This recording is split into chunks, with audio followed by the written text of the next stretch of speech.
Some foods are going to mess up your blood sugar. Some foods are going to mess up your digestion and raise inflammation levels. And avoiding those foods isn't restriction. It is not toxic diet culture. It's self-respect.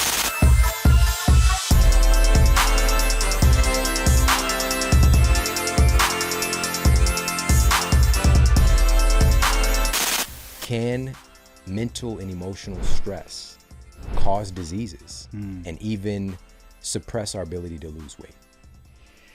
That's my experience with my day job, and the science is pointing to that as well. I mean, for the past 13 years, my focus, my passion is really immersing myself in this stuff for my patients. Started one of the first functional medicine telehealth centers. So basically from sun up to sundown, I'm in a room talking to people around the world, looking at labs, digging into these sort of intricate psychosomatic and psychological, physiological interplay that's playing out in people's lives, sadly. And the research is showing that as well.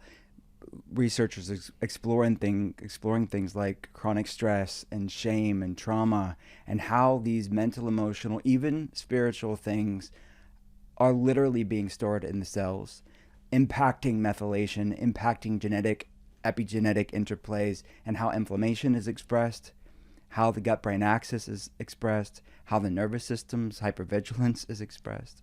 So it is a massive component, and oftentimes not looked. It's certainly not looked in conventional medicine very often, but I would say it's just beginning to be talked about even in the health and wellness space, in many circles at least. Yeah, unfortunately, the mind has been taken out of medicine in a sense, and it's become so mechanistic. Yeah. And in reality, the mind is essentially, it's everything. It's creating the body, and there's this very complex association with all of it. Yeah. And so I think that one of the big hallmarks is that, our thoughts create chemistry in our bodies. And you really dig in. I mean, your book is called Gut Feelings, and you talk about the gut-brain connection. So what is that exactly? So, I mean, your gut and brain, most of your listeners will know, but for people that are newer to this concept, the gut and brain are formed from the same fetal tissue.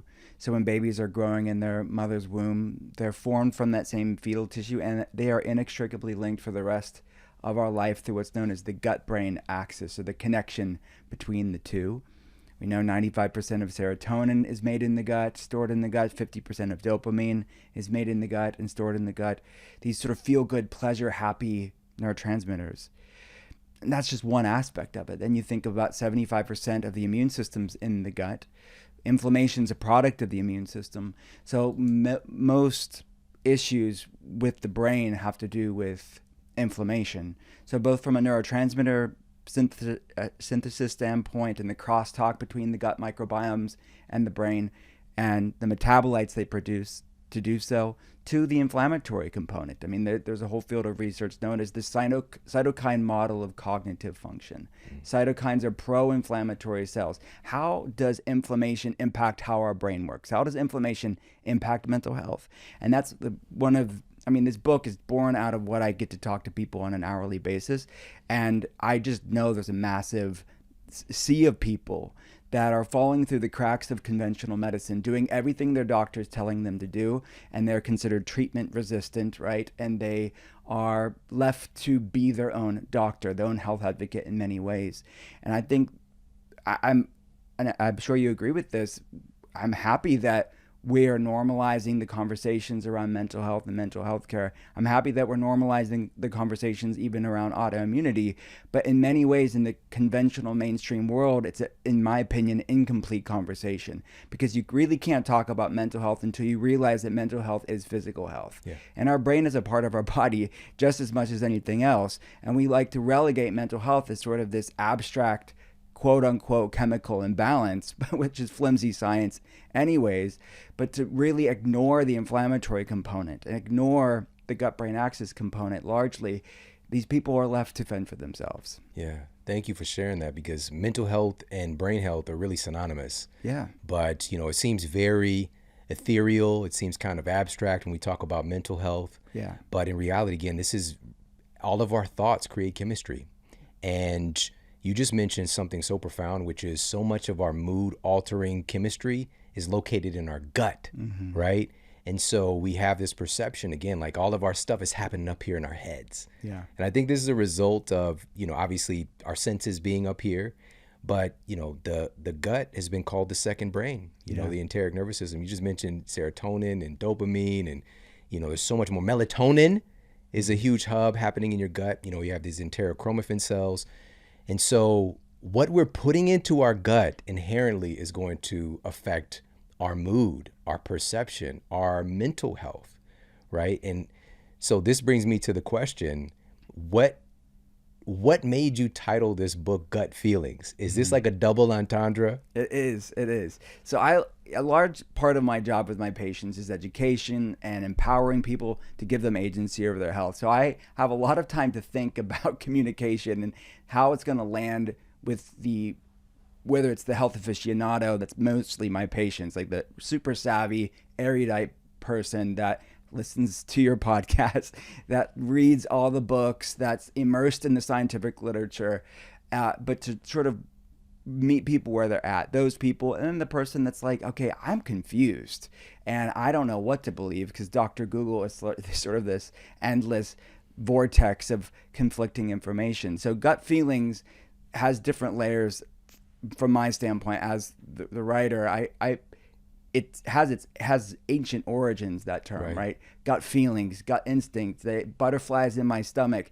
Somehow our ancestors knew that the gut was the seat of the soul. And now science is catching up with antiquity. Now we have all this PubMed and research to know the mechanisms of how the gut plays a role in how our brain works and in many other aspects of our health. But I also wanted to have a conversation about sort of this duality between mental health and physical health, and how really it's really ultimately the same when you look at these mechanisms. But we're looking at both gut and feelings, the physiological and the psychological, and how it's bidirectional. And the physiological stuff that I measure on my patients' labs, like underlying gut problems, like things like SIBO, intestinal permeability. I see a lot of people that have these wild histamine intolerances and mast cell activation issues and mold toxicity and chronic Lyme disease. Those things that we can quantify on labs will impact how our brain works. It'll impact inflammation levels in the body, which will really drive anxiety and depression and brain fog and fatigue. But then conversely, the feeling stuff, the mental, emotional, spiritual stuff, like chronic stress and trauma and shame, will also raise inflammation levels just as much as the physiological stuff, and some people even more so. So it has to be a both and conversation when you're talking about mental health issues and talking about autoimmunity. And those are my people. Those are the people that I see dealing with these both and issues, the gut and the feelings, but then they're really not given tools to deal with either side in the conventional model.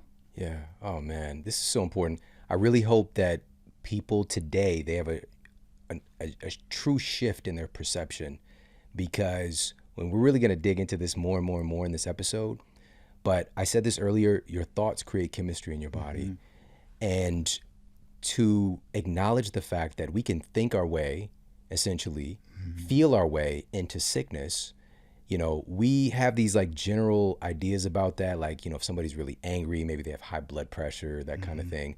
But truly, right now, we can think our way. We can both have our heart rate accelerate, right? We can both alter our blood pressure to the degree, like the white coat phenomenon. Like, we have to account for that. Just somebody going in to get their blood pressure done in that kind of clinical setting can alter their blood pressure in negative or positive ways, depending on their perception, right? And so all of these things are happening every single microsecond. And so to give language to it, to label it, to call it out, gut feelings is so important, man. I'm excited about this. And in the book, you talk about how, and just to open this door for everybody, why is food foundational in this gut-brain communication? Well, it's the entry point. I mean, hopefully we're all eating, right? So I think it's a way for people to realize they will influence how their neurotransmitters are expressed. How will their brain be firing? How will their brain be functioning? Will it be well balanced? Will it be communicating properly with the rest of the body or not? And every food we eat either feeds inflammation or fights it. Some in negligible ways, and you're not going to notice it. Don't stress about it. But there are significant players when it comes to your breakfast, lunch, and dinner and your snacks, that will do one or the other for you. So yeah, we have to start there. The food's a central part of the book, but then again, what I call these metaphysical meals, right? These things that I want people to start shifting their perspective on, like, what are the thoughts they're feeding themselves? That's a meal. But that's less prescriptive and more nebulous, because it's easy for me to say all the clinical nutrition stuff in the book and show the science and how these foods are most likely to mess up your mood and raise inflammation or trigger an autoimmune issue. These foods are going to nourish the microbiome and calm things down. It's a lot more to unpack. It's a bigger, complex topic to talk about. Feeding, what thoughts are we feeding our body? Yeah. But it's the truth. We have to start retraining our brain and retraining our habits to start to be supportive of the parasympathetic, the resting, the digesting, the hormone balanced with these quote unquote metaphysical meals. So things like meditation, things like breath work, things like somatic experiences can start to shift the nervous system in a more of a resting, digesting, hormone balanced way, which is, to me, just as influential as the foods that we eat. So again, to be a both and approach is important. Yeah. One of my favorite quotes from the book is, "Thoughts and emotions are like nutrients for your head, heart, and soul. And unfortunately, many of us have been feeding ourselves junk food for a long, long time." Unquote. Yeah. So this is speaking to the junk thoughts that we might habitually be feeding ourselves, right? My friend Daniel Amen calls them ants, right? Automatic negative thoughts. Yeah. And we get into these negative loops.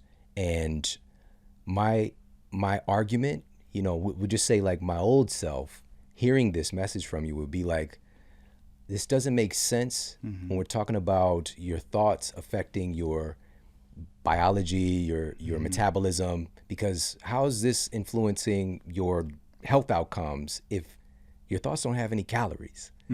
You know what I mean? Like, it just, because it's apparently something not tangible, which even that's the thing about today. You just mentioned, like, we have solid science on this. Your thoughts, they have a physical substance. It's a creation, truly. But I think that our mission today is to get people past that veil and appreciate the fact that we can think ourselves into better health, but we have to address kind of the underlying milieu, the underlying mess that we find ourselves in. Yeah, I agree with you fully. And I think for many people, at least that I've seen over the years, when they start feeding themselves these healthy metaphysical meals, these nourishing thoughts and habits that will start to cultivate more of a parasympathetic state, they tend to want to go towards the foods that love them back too, because it's kind of like they have a more of a self-respect. And it's not that they're trying to diet and shame themselves into wellness. It's like, no, they start to love feeling great more than they thought they wanted that food that didn't love them back.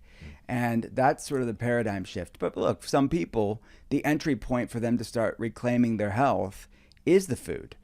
And then at some point, I see that bandwidth increase, that resilience increase, because they maybe cleaned up their diet, they worked on healing their gut.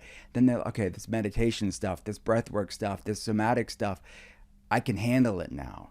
So again, to deal with both the gut and the feelings and meet yourself where you're at, it's okay. But at some point in your journey, most people are going to have to deal with both sides of this coin, the physiological and the mental, emotional, spiritual. Yeah. Oh man, it all ties together. You said earlier that there is skyrocketing rates of people experiencing this kind of treatment-resistant dysfunction or disease, right?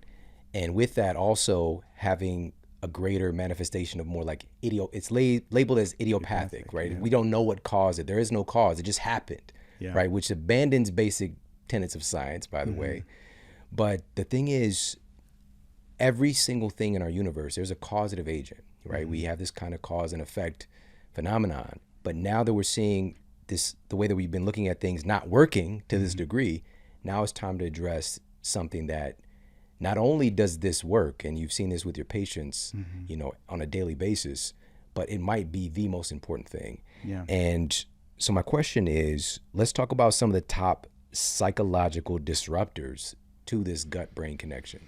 Yeah, and as you were talking, I was even thinking about the placebo effect, right? And people think, oh, it's a placebo effect. That shows you right there, mind over matter, how your thoughts influence physiology, and even the nocebo effect, right? It's like sort of the negative thoughts and these reports I'm sure you've read over the years where people are told that they have a terminal illness on a report, and one report that comes to mind is the man ended up dying weeks later, only to find after he passed away he never had the illness. Yeah.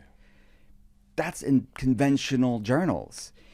Both the placebo and the nocebo effect are really, I think, showing what I'm talking about here, and how you said it, like thought actually influences our physiology.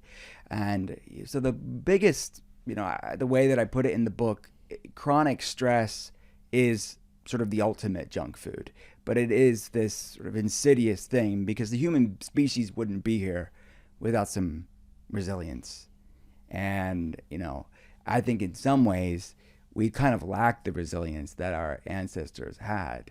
But there's a difference between being able to handle life with acute stress, having some grit, and this sort of what researchers refer to as this evolutionary mismatch, this epigenetic genetic mismatch where our genes really haven't changed in 10,000 years, but yet so much of our life, when you're talking about how we are doing our life on many levels, and stress is a part of that, it's not the only component of it, but our relationship with technology, the relationship with life, our relationship with the planet, this sort of hustle culture that's at play, this sort of seeing burnout as this badge of honor, it's a massive issue because it's increasing that chasm between our DNA, which hasn't changed in 10,000 plus years, and the world around us. So yes, chronic stress, and there's a term that I talk about with my patients, and I talk about it in the book, what I call shame-flamation. It's sort of this term to describe that mental, emotional, spiritual stuff, and people's shame around health, around their life, around food, and how it's manifesting in their life.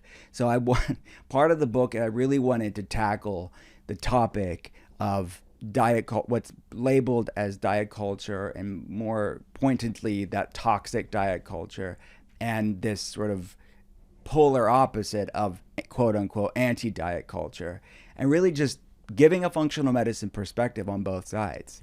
And so because I see all of that stuff really creating a massive problem of orthorexia, disordered eating or unhealthy food, specifically within the health and wellness space, with the best of intentions oftentimes. But they're sort of like obsessing about healthy things, like stressing about healthy foods isn't good for your health. So they've learned nothing else in this conversation. But it's a massive problem, especially, not to generalize, but the people that I see, especially amongst women, where they're trying the best that they can. But here's the double-edged sword is that, as you know, many of these people are having food sensitivities and food reactions. That's even more confusing because then they becoming fearful of foods because they don't want to have that flare up again. So that's sort of that storm of confusion and disillusionment, that what I call shameflammation, it's contributing to their health problems. And it's hard to break the cycle. But the tools that I have found to be the most effective at breaking that cycle of shameflammation, I put in the book because it's important. It's important now more than ever, in my opinion. Yeah. And I want to dig more into this because I think this is one of the biggest leverage points that you address in the book, this concept you've created with shameflammation. And I think we need to provide a little bit of context for this as well, because you're tying in two very powerful things in our biology and in our universe, period: shame and inflammation. And researchers at the Albert Einstein College of Medicine, and we'll throw the study up for everybody, they uncovered essentially that hypothalamic inflammation is a big contributor to obesity and metabolic dysfunction, right?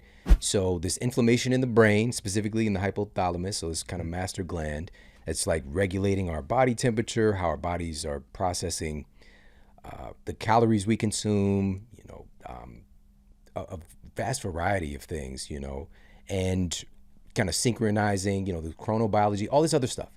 Now, here's the thing. Inflammation in this particular gland is causing downstream things to happen with insulin resistance, and a propensity towards growing more body fat. And here's what they found. This is the other part. Having excessive body fat and insulin resistance was creating more inflammation in the brain, right? But if we could tie this together, so we know, like, mechanically, right, we're eating things that are contributing to inflammation in the brain. There's a two-way street here that I want to ask you about, because there's going to be a mindset that drives us to eat those particular foods that are hurting us, right? And also, outwardly, our thoughts can create inflammation in our brain, specifically this regulatory part of our brain. Yeah. We could think ourselves into, like, literally we can overheat our bodies, for example, right? And even that's another thing the hypothalamus is involved in, you know, kind of helping, giving a hand with our cardiovascular system. The list goes on and on. So there's two parts to this. So number one, with shameflammation, let's talk about how this applies to diet, right? And the foods that we're choosing to eat, and the outer picture of inflammation in the body. Well, and that's the chicken and the egg conversation. What came first?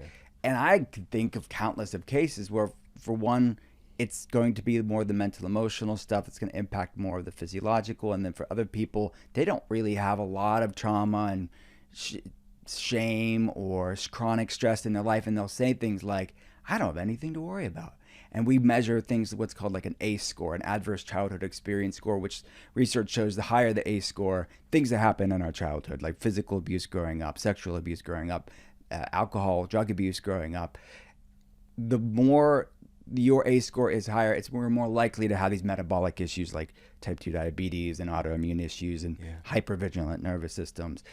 Some people have very low ACE scores, and even beyond their childhood, their life is pretty good, but they have these underlying gut problems, these metabolic issues that's then impacting their mood. For most people, it's going to be a bit of both. Right. But it is this thing that you have to break, and that's the science and art of, for my job, finding out how do we break that cycle, because it's that big negative feedback loop of sort of the thoughts and emotions impacting physiology and the physiology impacting our thoughts and emotions. What's going to resonate with that person for them to stay consistent with it enough to get their head above that proverbial water so they can start feeling better, and then they can do more stuff as they gain resilience and increase their bandwidth. So I don't know if that answered your question or not, but it's complicated. Yeah. It's complex. Everybody's story is different, but typically you're going to have pieces of the puzzle that deal with both the gut and the feelings. Yeah. That was perfect. That was an absolutely perfect answer, because it's a difficult question, right? Because it's this feedback loop. It can become a vicious circle, essentially, and going in multi directions. Yeah. But you had the audacity. You just said art when talking about health, right? The science and art. And that's really what it's all about. With a great practitioner, they understand that the person in front of them is unique. Yeah. And it is a journey. It's a story to kind of deconstruct. It's an investigation. You know, it's kind of like the very best, like, crime documentary and like love story at the same time. Like, it truly is an art and science. And this is what we evolved with when we're talking about, you know, practitioners in medicine, even going back to Hippocrates, you know. But again, it's been more and more sanitized and becomes this kind of tunnel vision where we're looking at and treating a patient. It's just so mechanistically focused. Yeah, it's true. And there's a reason why another word for functional medicine is systems medicine. And I, in many ways, act as a quarterback for my patients, where we bring the best of all worlds in. If there's a patient needs a psychiatrist, we're going to integrate that in. If they need a trauma specialist, we're going to bring that in. If they need a gastroenterologist, we're going to bring that in. We need that sort of interplay between fields of healthcare, because people are falling through the cracks when these doctors have these sort of siloed perspectives and treat the body as sort of separate systems and compartmentalize them. We have to have this cohesive approach to serve people, because the body's interconnected, and we have to start seeing it that way. Can you talk a little bit about the autonomic nervous system? Yeah. So it's a massive part of how we feel in our life. It's one of those things that people take for granted, but we would not be here without it. There's three main branches, right? There's the sympathetic, the parasympathetic, and then the enteric nervous system. The parasympathetic is the weakest part. I mean, most of our culture, to varying degrees, they're in that sympathetic hypertone, that overactivation of their sympathetic fight, flight, inflamed, dysregulated response, because sympathetic's so overactive for a number of reasons. I mean, underlying gut problems, environmental toxins, chronic stress, shame, trauma will all play into that overactivation of the sympathetic aspect of the autonomic nervous system. The parasympathetic is weak in many ways, and that shows up in what researchers refer to as poor vagal tone. The vagus nerve is the largest cranial nerve in the body, and it's the main governor, regulator of the parasympathetic aspect. And it's also, it's very much has to do with why we're seeing this vast majority of gut health problems, because it's ultimately a nervous system problem for many people. And a lot of my job is to improve vagal tone through these gut action items and feeling action items within their protocols. So that's what the autonomic nervous system is. But mostly everything within health, it exists on a spectrum, right? Sort of the end stage of that hyperactivation of the sympathetic aspect of the autonomic nervous system is what is labeled in conventional medicine as dysautonomia or dysautonomia. There is a vast group of people that would not be able to be diagnosed as dysautonomic, meaning this sort of end stage of a dysregulated nervous system, but they're somewhere on that spectrum of feeling wired and tired, anxious and exhausted, background anxiety, having digestive problems, having things like background anxiety, brain fog, fatigue. That is a dysregulated autonomic nervous system.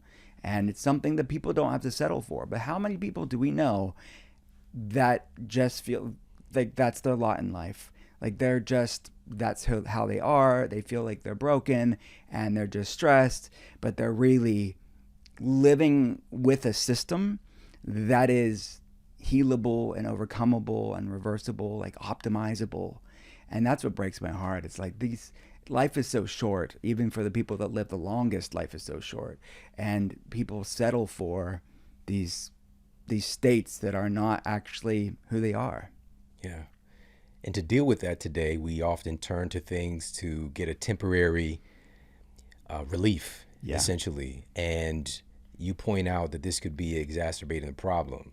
Mm-hmm. So let's talk about how something like alcohol influences this gut feeling phenomenon. I'm glad you brought that up, because let's piss some people off by the alcohol. I lose friends every time I post about the research around alcohol, because they're like, man, that's the one thing that they keep in, right? And it's in many ways, it's so glamorized and normalized even within the wellness world, right? It's like the organic stuff. It's the low sugar stuff. Look, there are better for you versions for these. And I'm not demonizing someone who have the choice and do it if they have a healthy relationship with. But the stake that it still has within the wellness community, I always find to be interesting. But it is a neurotoxin. There's no way around it. And that's why low alcohol, low sugar wine is pragmatically probably if I had to recommend a patient to have it in small amounts, it's because it's the low alcohol. It's the least amount of the neurotoxin. It's not a health food in any way, shape, or form. But it's going to impact brain volume, which you know very well. Even small amounts. People just drink a few drinks a week in small amounts, occasionally have less brain volume, which is associated with things like anxiety, depression, brain fog, fatigue. Just to be clear, you're saying it shrinks your brain. It shrinks your brain. Shrinks your brain. I mean, nobody wants a shrunken brain. I don't, at least. Maybe somebody out there does. It's like very Beetlejuice. You know? Yes, that's a good one. Yeah, they don't want the shrunken brains, and it also increases intestinal permeability, or leaky gut syndrome. So again, that gut-brain axis, the autonomic nervous system, is being negatively impacted by even small amounts of alcohol. So I'm not some puritanical, teetotaler. If people want to drink, I just want them to know and have an educated, mindful decision, and then take some activated charcoal and glutathione afterwards if they're going to have it. I was just at my son's basketball game, and one of the parents, which she's really a cool person, and she's listening to the show, and she saw the episode that I did. It was like a master class on the impacts of alcohol, and she was like, "Yep, I'm skipping that one." You know, like she told me she loves every episode. She was like, but she saw the thing that's a trigger for her. Like, I don't want to know. This is something I enjoy. Yeah. I don't know. I'm an ostrich on this one. Yeah. My head is in the dirt. And, you know, that's the thing, you know, oftentimes, and I've seen this over the years, like, just don't tell me. I don't want to know. I don't want to know. When the very best way to go about this in a way that is truly empowering is to be aware of the thing so that you can consciously choose it. Yeah. And I think that there's a danger in being unaware of the influences of things that are, you know, and the thing is also, we do know that it's not good for you, right? You just said it, it's like, let's not put in the category of a health food, at least, because as you said, in our circle in particular, in the health space, you know, it's this framing, you know, it's this, it's that, it's still a very, very toxic substance. You know, this is one of those things where we evolved to be able to use alcohol to run metabolic systems. It's a macronutrient, but we never evolved the capacity to store it because it's so toxic. Like your body will stop using all other macronutrients. It's called fat sparing. It'll stop using your stored body fat. Yeah. If alcohol is on the scene, it has to use it because it is slowly killing you.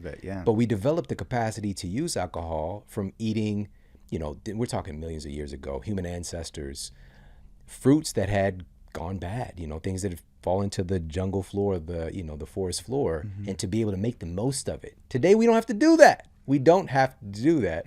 But also within that, you know, you just mentioned the lower percentage of alcohol being found in something like wine, right? Through this process of, you know, ethanol creation versus humans at some point, they were like, you know what? We need more alcohol in this alcohol.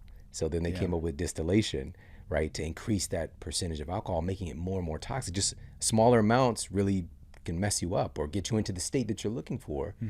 But we're looking at what are the long-term effects of this thing. And you just mentioned even low to moderate alcohol consumption is now proven to reduce the size of your brain, to lead to all manner of kind of metabolic dysfunction. We just got to stop putting in the category of a health food, but also we're not trying to be, you know, what is the term? Puritans. Yeah, we're not trying to shame anybody. Yeah, we don't know. We don't need more shameflammation. We don't want a shameflammation, but then they're stressing about like the stuff. I don't want them to do that, but you know, I still want people, like you said, to make educated decisions for themselves and know what it's about. Because I do see people that they eat the perfect foods. They're like super clean. They're living. They're going to the gym. They're doing all the wellness stuff, but they're regularly having the alcohol a few times a week or on the weekends, and then they wonder, why is my anxiety still here? Why is my brain fog, fatigue still here? Why can't I lose the weight? Why is my digestion still off? It's one of those dark areas that I find people just don't want to go to, but when they go there, sometimes it's as simple as that moves them past that plateau. Yeah, absolutely. Absolutely. I've seen this really interesting thing of kind of like a new level of clarity is one of the things that people have shared with me, right? And they're just like, you feel like this all the time? You know, just like, you know, because it's one of those things where we're suppressing feelings, but then there's a point at which certain processes in the body and the brain kind of go offline, and then we experience a purging of other feelings.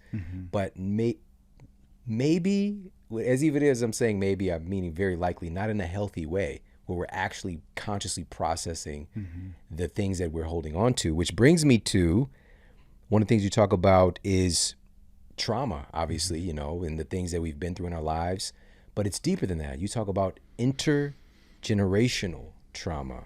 Let's talk about that. Yeah. So as I mentioned, one of the things that we quantify on for any new telehealth patient is what's called an ACE score, the Adverse Childhood Experience score. And we ask things beyond that, like what was their relationships like? What was their life like? What's their work dynamic like?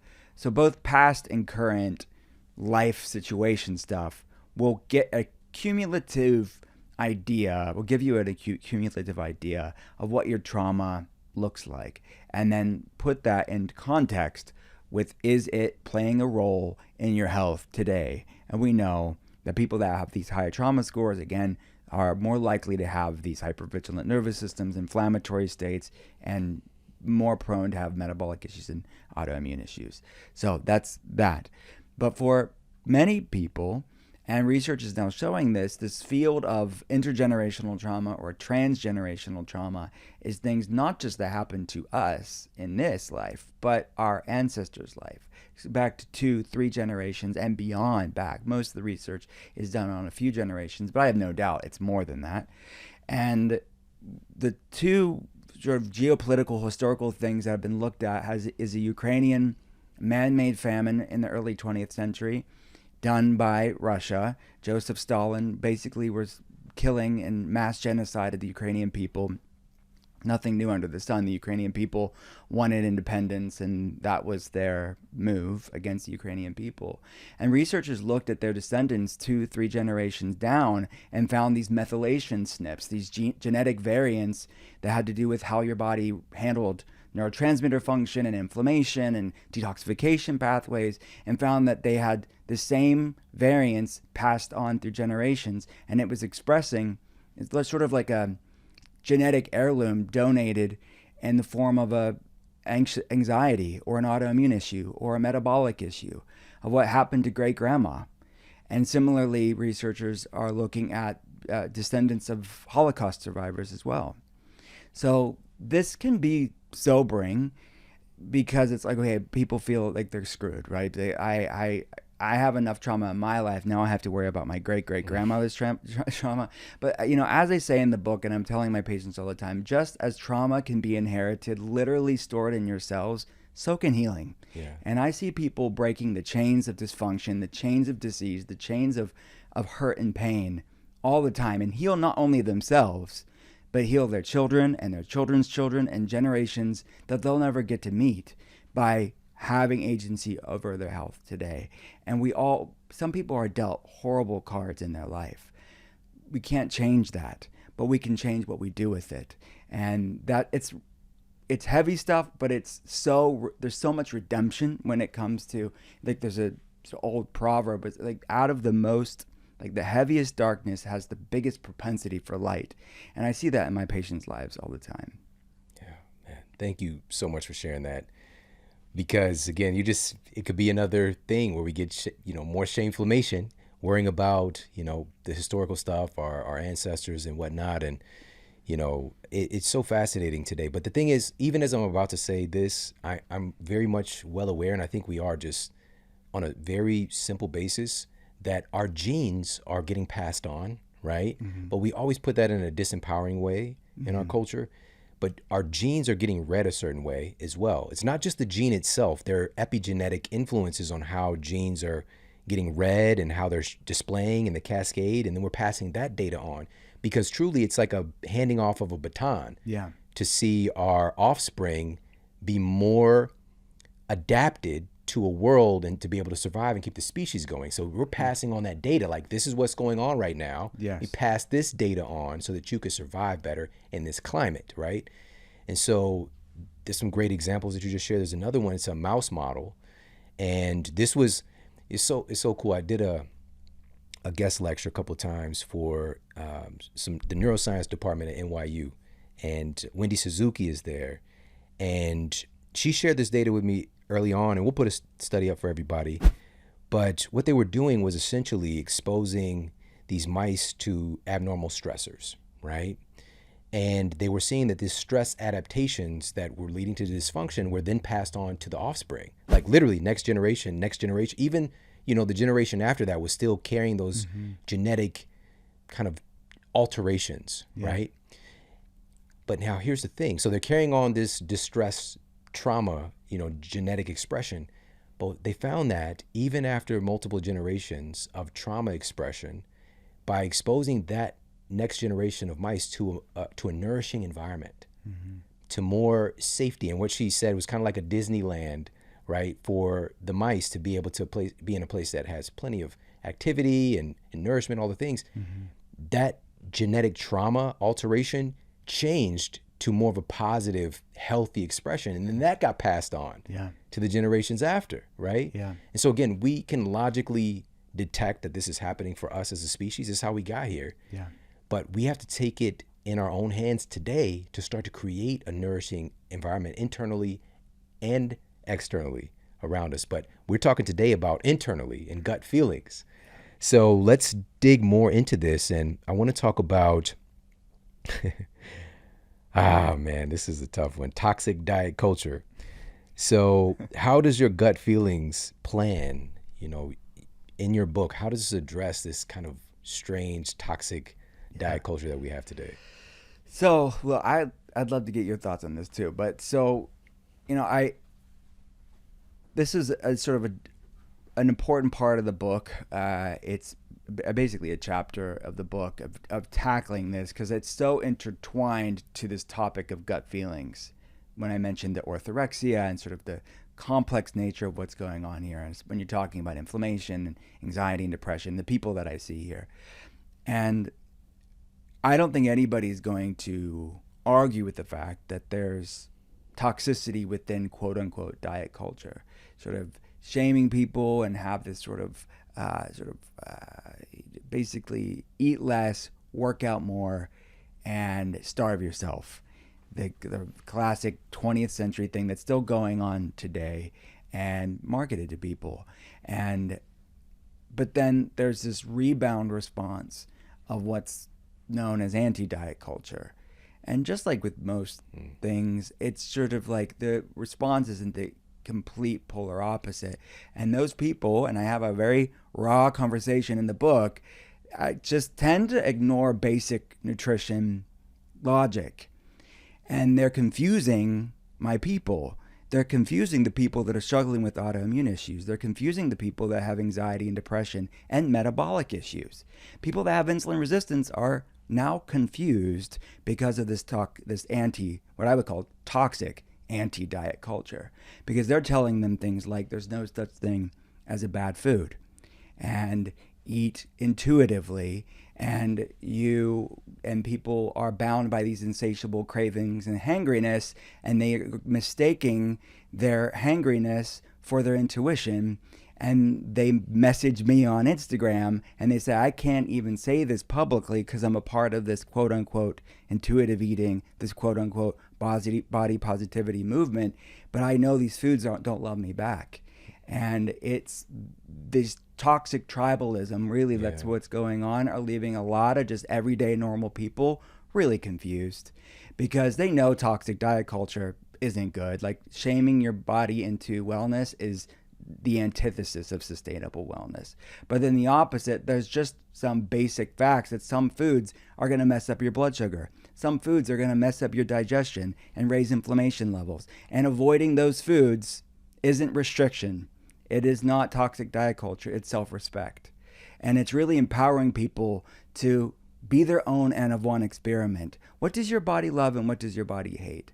And the analogy that I put in the book is like a toxic relationship, like continuing to eat foods that don't love you back. It's like staying in a toxic relationship and wondering why you're still miserable. But avoiding those foods isn't restrictive. It's ultimately you knowing, hey, I love feeling great more than I want something that's going to dim my light.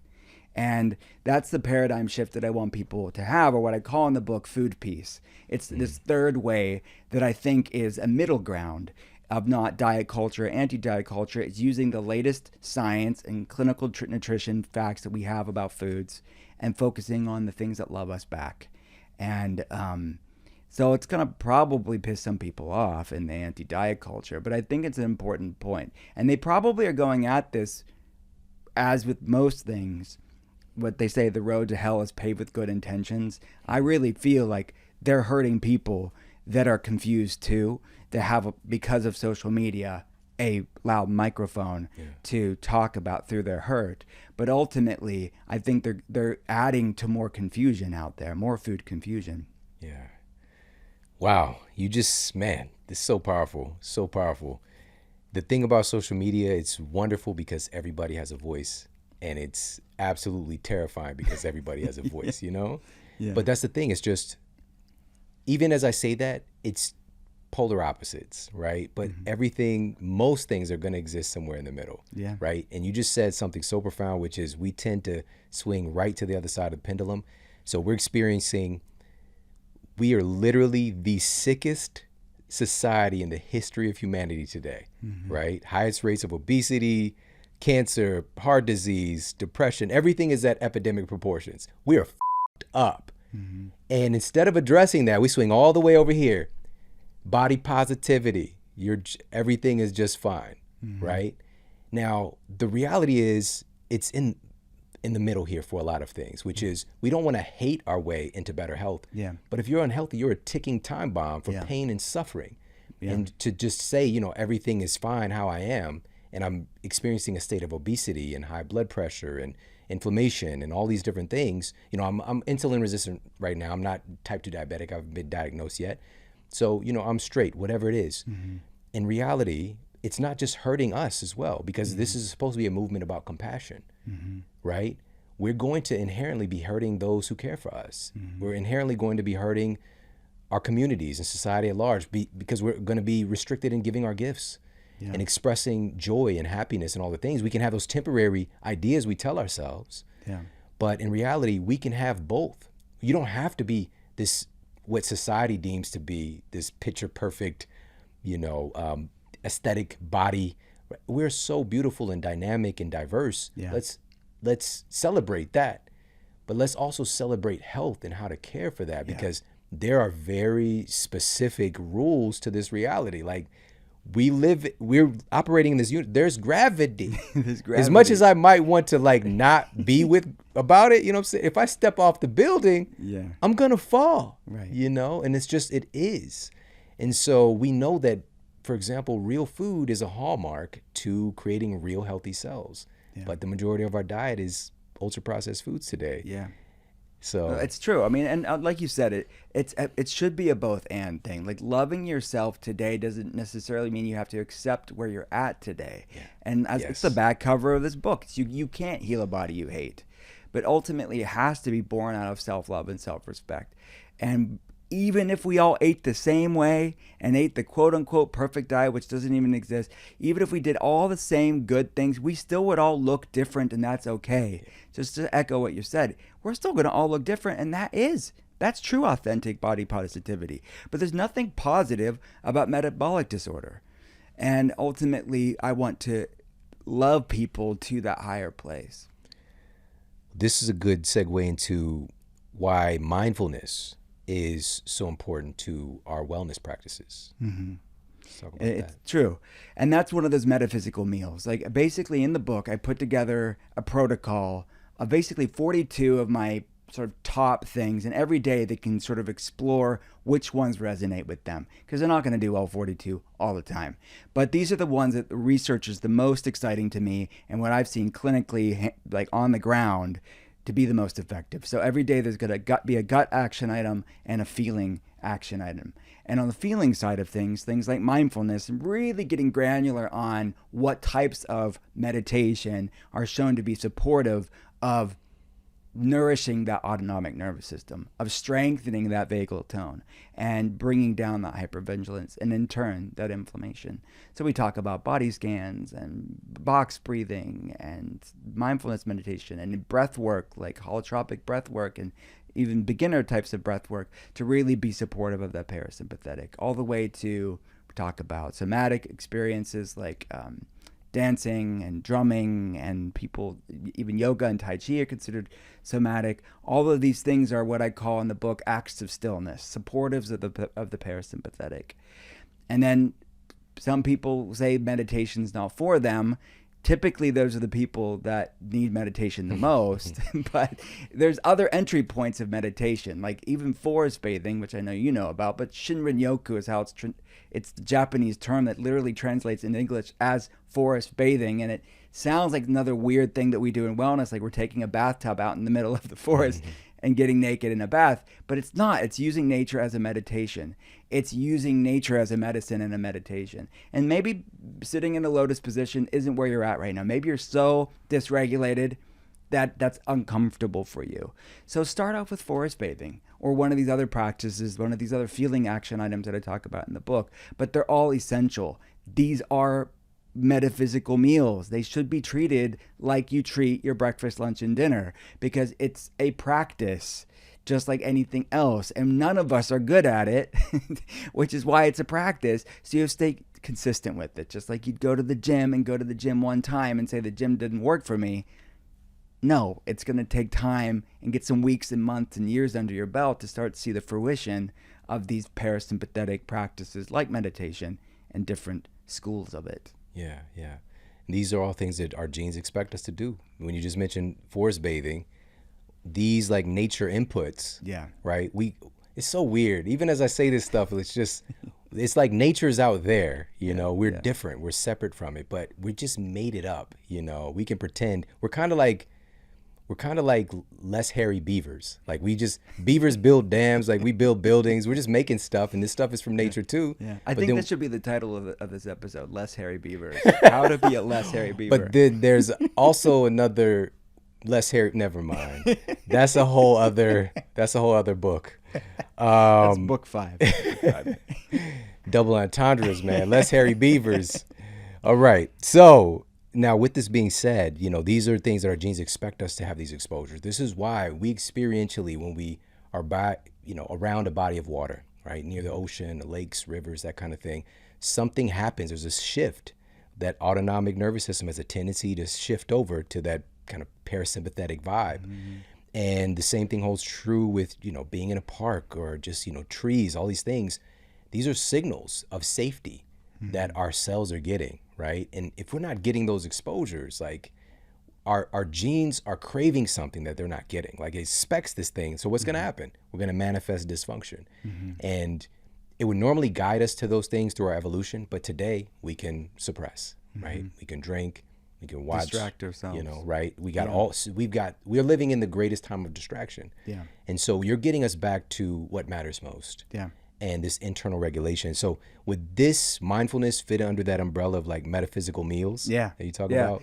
Absolutely. So, and I have a sort of a metaphysical meal plan in the book of how to like, you know, that traditionally like the end of the meal is maybe that like cup of tea or coffee, like to really use these meditative breathwork somatic practices to regulate your nervous system that just 5-15 minutes a day can do a lot to start to retrain the nervous system to be more in a parasympathetic state.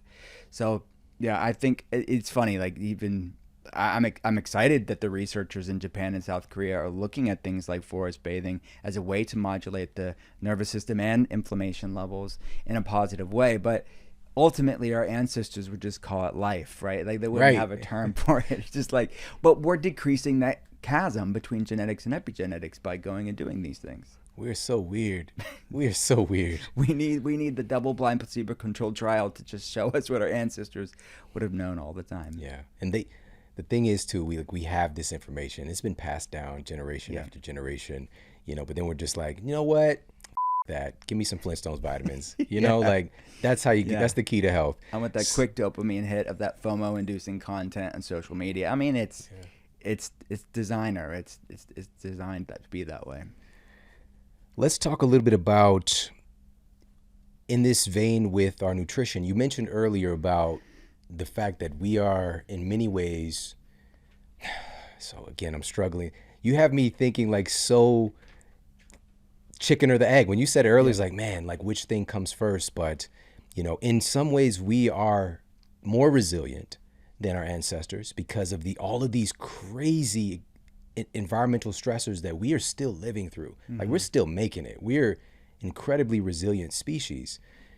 But in other ways, we are far less resilient. Like it's this strange paradigm that we're existing in right now. And so I think right now, more than ever, it's important for us to stack conditions to proactively build our resilience. It's not just finding a way to activate that parasympathetic, but to find ways that we're more resilient against when the sympathetic system is active and in control, and we can come back to baseline faster, right? Yeah. Let's talk about a nutritional way to do this. Let's talk about adaptogens. Yeah, it's an amazing way. It's an amazing gut action item in the book of we've used clinically for the past 13 plus years, and the world has used, every part of the world has their own indigenous adaptogens for thousands and thousands of years. Every society you can think of traditionally around the world. But adaptogens are a plant group that have some things in common. that they're safe for humans to consume, and they have a modulating effect to be supportive of the hypothalamic pituitary adrenal axis. And actually, as you were telling me about that study of how the hypothalamus inflammation, and I'm thinking of the downstream effect of that, the hypothalamic pituitary thyroid axis, adrenal axis, ovarian axis, testicular axis, what happens in the brain isn't staying in the brain. So it's impacting. When people think hormones, quote unquote, are their issue, it's oftentimes a brain-based problem that's causing the hormonal imbalance in the first place. And not just a brain-based issue, but a brain inflammatory-based issue.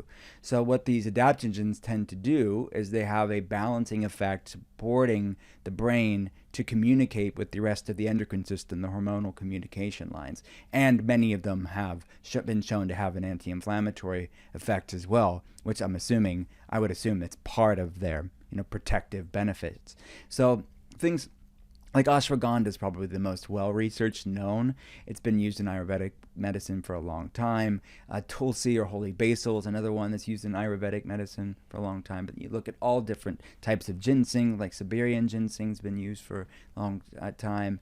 And even medicinal mushrooms can have some adaptogenic qualities as well, like lion's mane and chaga. So these are things that I put throughout the book to show people these are things you can cook with, the things you can make like little elixirs with very easily. And some of them have exotic names, but they're, because of the time we live in, the benefits of this mad world we live in is that these things are typically widely available and accessible to people in different forms. You don't need all the adaptogens, but they're a tool within the toolbox that you can play around with. And I wouldn't call them foundational. I think we need to get the core of the food right to work on gut health. I think we need to get the core of this trauma work and the stress work. But I feel like the adaptogens, some things like the adaptogens are like the cherry on top. They're things that have people that are got the foundational things under, and they're looking for added tools within a toolbox to modulate their nervous system in a positive way. So I've seen them be game changers for people that when they are using them like this. Yeah. Man, you are dropping some gems. And it's just, it's like a subtle thing there because, and you've seen this as well. We'll find out about an adaptogen. We'll find out about maca, right? Yeah. And then we're eating like, Doritos and, Dunkin' Donuts for breakfast. So that's such a weird combination. But we're eating that and coffee and the whole thing. Not the good stuff, the Dunkin' Donuts with the sugar and all the things. Yeah. And then we're taking maca, and they're just like, man, like I'm not really getting any results with that. Like, what's going on? It's gonna be hard to maca your way out of that. Yeah. Sure. So it's it's very simple. You just said it. The foundational piece is based on like what are the big movers? Mm-hmm. It's like it's your diet. It's the foods that you're eating, and then you add things like that on top of, really focusing on having a majority whole real food diet. And then you add in some Tulsi or some ashwagandha and things like that. Like we're starting to really refine things and build up resilience. Like it's very difficult to be resilient when we're eating, Burger King, cycling Burger King to Wendy's to McDonald's. That was my trilogy by my house. Like when I get tired of McDonald's, just hop over for a flame grilled, version, or Wendy's. They got the square patty for whatever squared reason. Around patty. So if you're doing that, it's very difficult to be reaching the level of resilience and passing on that data. And this is also speaking to something that was passed on with our ancestors. And again, we can lose track of these things with the awareness that they had that they're making choices for future generations. Mm-hmm. I don't think we've been more self-centered than we are today, but under the guise like the superficial compassion and care about things and the planet and causes and all these things. But the choices that we're making for ourselves right now, like the food that we're eating, for example, is deeply impacting the next generation, so being able to like take full accountability. And so just to tie everything together, and this has been so fascinating, with gut feelings, we've talked about the nutrition component, we talked about the metaphysical meals. Is there anything else that you want to point people to that you talk about in the book?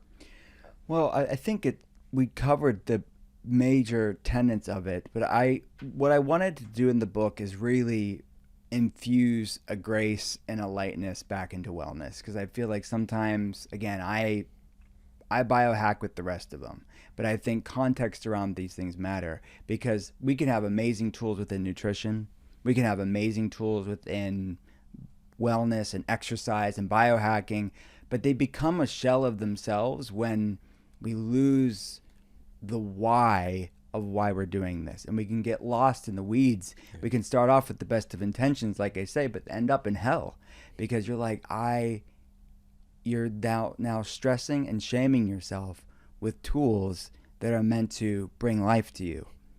So it's checking ourselves. I think it's checking the health world, because I've been in it for a long time. Even before I've been in it professionally, I was the weird kid in Western Pennsylvania at 15 years old when I had my job at Finish Line. I'd use my paycheck to go get the random superfood that I read about in the 90s before there was the internet and all that stuff. But it's, look, I've been in this community for a long time, and I think we need to check ourselves, because I think that there's a lot of people within our community that have lost their way, that they have this supplement graveyard, and they're taking this crap ton of supplements. They're eating 5 foods because they're afraid of all the others, and they are just obsessed. They're like shaming their way into wellness, which is going to be unsustainable, or the shame's going to be such a detriment to any good outcome, or it's going to be, for most people, it's going to be unsustainable, right? Something's got to give. So that's sort of the other aspect beyond sort of the research around shame and trauma and all that stuff, which is tied into this, and how these things impact my patients with autoimmunity and mental health issues. It's really the book is sort of a call to action, I think, for the wellness aficionados out there, of like, what are you doing? Because they're my people again. They're the people I'm seeing, and they're sort of spiraling with all this sort of paralysis of analysis, and they're like, I don't know how great their health is when they're coming at all this stuff with that sort of energy. Yeah, and I appreciate you for that, because we've really got to address this, because you just said it's well-intentioned. We're trying to figure this stuff out, and we want to empower the folks who are stepping up and say, you know what, I want to feel good. I want to be healthy. I want to model this behavior for my children. Mm-hmm. But now I've ventured into a place where there's so much shame and guilt around the decisions that I'm making, or when things aren't working, I'm punishing myself, or, mm-hmm. I'm trying to live this picture perfect life mm-hmm. in this very, very abnormal world. Mm-hmm. And, I'm separating myself unknowingly from people that could be very helpful, or, mm-hmm. Bring joy to my life and all these things. And you're really getting to the heart of this. And I know that there's so much more to unpack here, obviously, and I want people to make sure they pick up a copy, like ASAP, Gut Feelings, available everywhere books are sold. Can you let everybody know where the best place to pick up your book would be, and also where they can follow you? Thanks, man. Everything's at drwillcole.com. That's drwillcole.com. But the links to all the places you can get Gut Feelings are there. But Amazon, Barnes & Noble, Target, independent bookstores. I mean, you and I both know in the book world, supporting local independent bookstores is important. So if you have one locally, support them. And my podcast, which you were a guest on, and hopefully you'll come back. It's called The Art of Being Well. So that everything's at drwillcole.com, though. Hey, if you like this video, make sure to check out this video right here. This was all the stuff that I used to recover from toxic mold and obesity and brain fog and chronic fatigue and all that, as well as stuff I used to upgrade myself. So I'm like, how do we make it available? And after 8 years of testing all kinds of stuff and talking with thousands and thousands of members, these 5 buckets emerged.